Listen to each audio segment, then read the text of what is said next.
सब। I hope आप बिल्कुल अच्छे होंगे। तो हमने क्लास 7th में चैप्टर नंबर 1 फिनिश कर लिया है एंड चैप्टर नंबर 2 में 2.1 पे हम कर रहे हैं और उसमें क्वेश्चन नंबर 1 तक मैंने कंप्लीट करा दिया था एंड आज हम सेकेंड क्वेश्चन से शुरुआत करेंगे। तो चलिए शुरू करते हैं। Arrange the following in descending order. अपनी बुक खोल के रखिएगा अपने सामने जब भी आप वीडियो देख रहे हैं, ठीक है। तो arrange the following in descending order, descending order में हमें चेंज करना है। देखो अब इसमें क्या करना है, फ्रैक्शन को डिसेंडिंग ऑर्डर में हमें चेंज कैसे करते हैं, क्योंकि आज तक आपने नंबर्स को ही चेंज किया होगा, फ्रैक्शन को चेंज नहीं किया होगा, ठीक है। 2 का फर्स्ट पार्ट है 2/9, 2/3, 8/21, ठीक है। इसको आप क्या करेंगे, इसको आप देखो इस तरीके से करना है। इसके सबसे पहले पता है क्या करो, इसके डिनोमिनेटर है ना, जो सब नंबर्स जो आपको नंबर्स दिए हुए हैं, इन सभी के डिनोमिनेटर को सेम कर लो। सेम कैसे करोगे, 21 को तो 21 रहने दो। 3 और 9 की टेबल में 21 आता है, हाँ भाई आता है। हमें पता है कि क्या करेंगे, इसको 9 इंटू क्या करें, 9 3 जा नहीं 21 इसके टेबल में आता है, 63 किसी भी के टेबल में है, ठीक है। 9 7 जा 7 से ऊपर 7 से ऊपर, ऐसे ही यहाँ पे लिख लेना इसका। फिर 2/3 का करते हैं 21 इंटू 21, फिर 8/21 का करते हैं। इसको उल्टा कर दो 3 से और 3 से, ठीक है।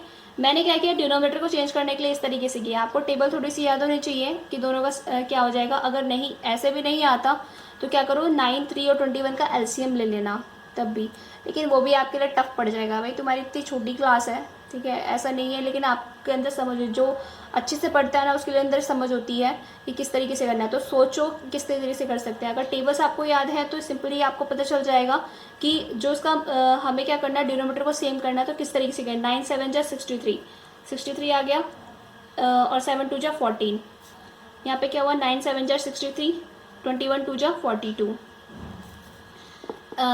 21 3 जा 63, 24। क्लियर, बात समझ में आई। 14/63, 42/63, 24/63। Now in descending order, now in descending order, ठीक है। डिसेंडिंग ऑर्डर में आप क्या लिखेंगे, आपको पता है कि सबसे पहले बड़ा नंबर होता है, तो सबसे बड़ा कौन है, ये है 42/63 इज ग्रेटर देन क्या होगा, 24/63 इज ग्रेटर देन क्या होगा, 14/63। अब याद रखिएगा कि आपको यही क्वेश्चन नहीं छोड़ना है, आपके नंबर कट जाएंगे। 14/23 किसका मल्टीपल है भाई, किस नंबर से आया है, वो 2/3 से। तो 2/3 इज ग्रेटर देन 24/3 किससे आया है, 8/21 से, इज ग्रेटर देन ये किससे आया है, 2/9 से। That is your answer. आपका ये आंसर नहीं है, आपका ये आंसर है। इन तीनों को भी पूछा था उसने, ठीक है। तो आपको इस तरीके से बताना है। सबसे पहले क्या करो, डिनोमिनेटर को हमने सेम कर लिया। डिनोमिनेटर को सेम करने के बाद हम इजीली हम बता सकते हैं कि कौन किस में है, कौन बड़ा है कौन छोटा है। क्लियर। देखो उसका सेकेंड पार्ट है, सेकेंड पार्ट है आपका 1/5, 3/7, 7/10, ठीक है। तो इसको बनाओ, इसको कैसे बनाएंगे, ठीक है। अब क्या करते हैं, मल्टीप्लाई करते हैं 7 की, है ना, 1/5 की, 3/7 की और सेम है 7/10 की। अब इसको क्या करोगे, आपको हमें लाना क्या है, 70 लेके आ जाएंगे तो आसानी से हो जाएगा, ठीक है ना। 70 लेके आ जाएंगे तो आसानी से हो जाएगा। तो यहाँ पे 70 किसके टेबल में जाएगा भाई, डिवाइड करके देख लेते हैं। 35 नहीं 14 क्या है, 14 5 70 यानी कि 14 5 जा 70 होता है। तो 14 से ऊपर नीचे दोनों में मल्टीप्लाई, और ये तो 10 कर दो, कोई दिक्कत नहीं है। और इसे क्या कर देंगे हम, 7 कर देंगे, ऊपर और नीचे मल्टीप्लाई, अपने आप पे 10 हो जाएगा। तो क्या होगा, 7 7 जा 49/70, ये कितना हुआ 30/70, ये कितना हुआ 14/70। क्लियर, ये इजीली हमारे 70 बन गए, ये इजीली हमारे 70 बन गए। Now in descending order, descending order में लिख दो, ठीक है। डिसेंडिंग ऑर्डर में कैसे लिखोगे आप, सिंपली सबसे बड़ा पहले कौन है, 14/90 इज ग्रेटर देन कितना, 30/70 इज ग्रेटर देन कितना, 14/70, ठीक है। अब ये नंबर नहीं लिखना है आपका, इसका एग्जैक्ट नंबर जो रियल नंबर है वो लिखना है। तो क्या है, 7/10 इज ग्रेटर देन कितना, 3/7 इज ग्रेटर देन कितना 1/5, that is your answer.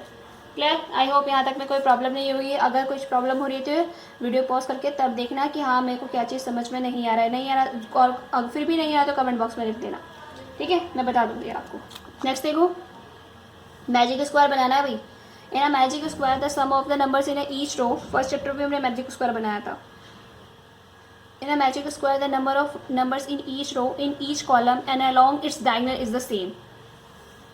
Magic square इस तरीके से बनाना है कि हर एक रो, हर एक कॉलम और हर एक डायगोनल सेम होना चाहिए। एग्जाम्पल इसने दे रखा है, जैसे फर्स्ट रो का क्या दे रखा है 1 2 3 रो, तीनों को प्लस करके 15/7, कॉलम को प्लस करके 15/7 और डायगोनल को प्लस करके 15/7 आना चाहिए, ठीक है। तो अब मैजिक उसका शुरू करते हैं। मैजिक है तो मैजिक ही बनाओ इसको। ये क्वेश्चन जल्दी से पूछता नहीं है कोई, क्योंकि बहुत बड़ा तामझाम है इसमें। चलो मैजिक बनाते हैं फिर, लेकिन हमें तो बताना है। अब मुझे भी मैजिक बॉक्स बनाना पड़ेगा इसके लिए, तभी तो बता पाएंगे हम। चलो 1 2, ये कितना हुआ भाई 4/11, ये कितना हुआ 9/11, ये कितना हुआ 2/11, ये कितना हुआ 3/11, 5/11 और ये आपका 7/11, ये 8/11, ये आपका 1/11 और ये आपका 6/11। ये देखो याद रखना, ये कॉलम होते हैं। क्या होते हैं? कॉलम। और ये क्या होते हैं? रो। रो 1 लिख लो, रो 2, रो 3। ये कॉलम 1, कॉलम 2 में छोटे छोटे लिख रही हूँ, कॉलम 3। ये सामने सामने जो सीधे सीधे हैं वो कॉलम है, और जो लेटे हुए हैं हॉरिजॉन्टल एक्स के टर्म्स में लेटे हुए हैं वो सारे के सारे क्या है? रो है। डायगोनल कौन से होते हैं? टेढ़े वाले, बिल्कुल। ये सीधे सीधे ऐसे टेढ़े जा रहे हैं, ये ऐसे जा रहे हैं, ठीक है। तो फर्स्ट रो के बारे में हम याद करना है। फर्स्ट रो फर्स्ट, ठीक है। फर्स्ट रो को सम करो इसको। तो फर्स्ट रो का सम क्या है? 4/11 प्लस 9/11 प्लस 2/11। कुछ नहीं करना है, जो डिनोमिनेटर है वो सेम है, तो आपको कुछ भी नहीं करना, सीधे ऊपर ऊपर वालों को प्लस कर दो। 4 और 9 कितना हुआ? 13, 13 और 2 कितना हुआ? 15, 15/11। नाउ अब रो 2 कर लो। रो 2 कितना हुआ? 3/11 प्लस 5/11 प्लस 7/11 कितना हुआ? 7 और 5 कितना? 12, 12 और 3 15, तो कितना हुआ है? 15/11। रो 3 करो, सेम ऐसे ही करना है आपको। 11/1/11 प्लस 6/11 कितना हुआ? 8 और 6 14 और 1 15, तो कितना हुआ? 15/11। रो 1 2 3 हो गए। कॉलम देख लो अब भाई, मैं यहाँ लिख रही हूँ, ठीक है। कॉलम फर्स्ट में क्या है? ऊपर वाले 4/11 प्लस 3/11 प्लस ये 8/11, इनको प्लस करो, कितना आएगा भाई? 8 और 3 11 और 4 15, 15 15/11। कॉलम 2 देखो, कॉलम 2 आपका कितना है? 9/11 प्लस 5/11 प्लस 1/11, ठीक है। 9 और 10 5 15, 15/11, ये भी सेम आ गया। कॉलम 3 कितना है भाई? 2/11 प्लस 7/11 प्लस 6/11, ठीक है। तो कितना हुआ? 13 14 15, 15/11। अब क्या करना है? डायगोनल देखना है। डायगोनल देखो, एक डायगोनल 1 लिखेंगे। डायगोनल फर्स्ट में क्या है आपका? 4/11 प्लस 5/11 प्लस 6/11, तो कितना हुआ? 4 4 10 5 15, 15/11। डायगोनल 2 ये कितना हुआ? ये देखो डायगोनल, ये टेढ़ा जा रहा है, इसको डायगोनल बोलते हैं, ठीक है। तो ये कितना हुआ? 2/11 प्लस 5/11 प्लस 8/11, 8 2 10 5 15, कितना हुआ? 15/11। देखो ये मैजिक स्क्वायर बन गया, क्योंकि हमारा क्या है? जो रोज हैं, कॉलम्स हैं और डायगोनल है, ये सारे के सारे क्या आ गए? सेम आ गए। इसी को हम क्या बोलेंगे कि ये हमारा क्या बन गया? Magic square. So it is a magic square. Magic square. Magic बना दिया भाई हमने, मैजिक जादू कर दिया, ठीक है। ऐसे क्वेश्चन पूछता नहीं है फालतू में, क्योंकि वो टाइम वेस्ट होते हैं और कुछ नहीं। क्योंकि बच्चा सीखने खाली प्लस प्लस प्लस करना है उसमें, तो 7 क्लास में इतना क्वेश्चन पूछता नहीं है वो। चलो ठीक है, नेक्स्ट क्वेश्चन नंबर 4। हाँ ऐसे क्वेश्चन पूछेगा भाई। ए rectangular sheet of paper is 12 1/2 centimetre long and 10 2/3 centimetre wide, find its parameter. सबसे पहले हमें याद होना चाहिए कि पेरीमीटर ऑफ रेक्टेंगल होता क्या, ठीक है, क्या होता है पेरीमीटर ऑफ रेक्टेंगल होता क्या है। So question number 4, perimeter of rectangle. कुछ लोगों को तो ये भी नहीं पता होगा रेक्टेंगल दिखता कैसे। भैया देखो, जिसकी लेंथ हो बड़ी, ये लेंथ हो बड़ी, ब्रेथ हो छोटी, उसको हम क्या बोलते हैं, rectangle. It is a rectangle. Clear. आपका जो डाइनिंग टेबल होगा ना, उसमें जो टेबल लगी होगी, बैठी होगी, ठीक है, रखी होगी वहाँ पे, वो क्या है, रेक्टेंगल है। और जैसे कि आप स्टडी टेबल लेके जो बैठे हुए हैं, वो भी आपका क्या है, रेक्टेंगल है। क्लियर, बात समझ में आई। जिसकी लेंथ ज़्यादा होती है, ब्रेथ कम होती है। स्क्वायर क्या होता है, जो चारों तरफ से इक्वल हो, वो स्क्वायर होता है। अब देखो पेरीमीटर ऑफ रेक्टेंगल कितना होता है भाई, 2 इंटू लेंथ प्लस ब्रेथ। भाई कुछ बच्चे ऐसे भी याद करिए, 2 इंटू एल प्लस बी, सबकी जुबान पे रटा रहता है 2 इंटू एल प्लस बी। आप ऐसे भी बोल सकते हैं, कोई दिक्कत नहीं है। मैंने आपको समझाने के लिए लिखा हुआ है कि लेंथ प्लस ब्रेथ होता है। क्लियर। अब वही क्वेश्चन में क्या दे रखा है, इस रेक्टेंगल शीट ऑफ पेपर कितने मीटर लॉन्ग है भाई, लेंथ दे रखी है, इसकी लेंथ दे रखी है आपकी कितनी, 12 1/2 सेंटीमीटर। तो उसको सही कर लो, मिक्स फ्रैक्शन को फ्रैक्शन में चेंज कर लो। तो कितना होता है, पहले इन दोनों की मल्टीप्लाई, देन इसको प्लस। तो 12 2 जा कितना 24 और 1 कितना हुआ 25/2 सेंटीमीटर। ब्रेथ कितनी दे रखी है भाई, ब्रेथ आपकी दे रखी है 10 2/3 सेंटीमीटर। तो क्या कर लो, 10 3 जा 30, इन दोनों के मल्टीप्लाई, इसको प्लस, 10 3 जा 30 प्लस 2 कितना हुआ 32/3 सेंटीमीटर। ठीक है, अब इनको फॉर्मूले में लगा दो। सो पेरीमीटर ऑफ रेक्टेंगल,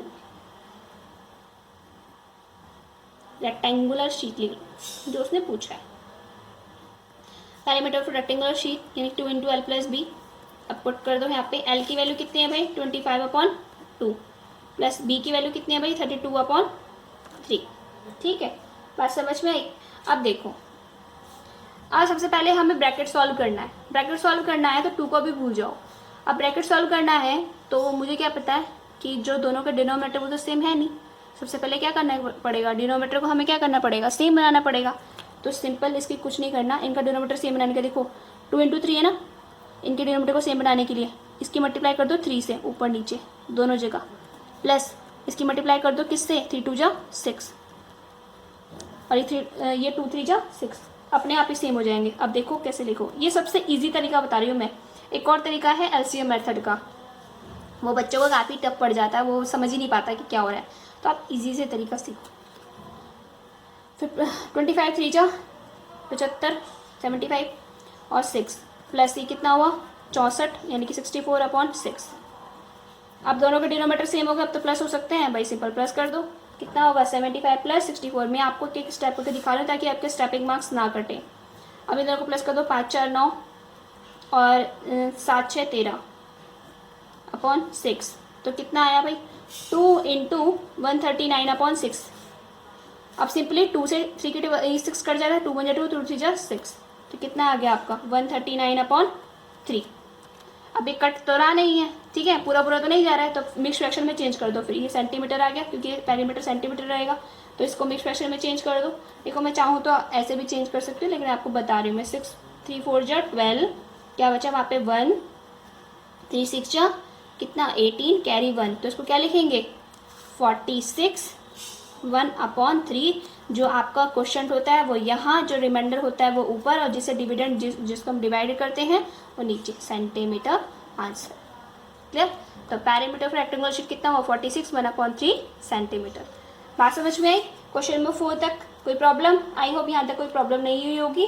ठीक है, तो अब देखो जो क्वेश्चन नंबर 5 है ना, find the perimeter of this and this in the figure के अकॉर्डिंग। इस क्वेश्चन को बहुत ध्यान से समझना है, इसको हम कल करेंगे। ठीक है, तो अभी के लिए इतनी प्रैक्टिस करो अच्छे से।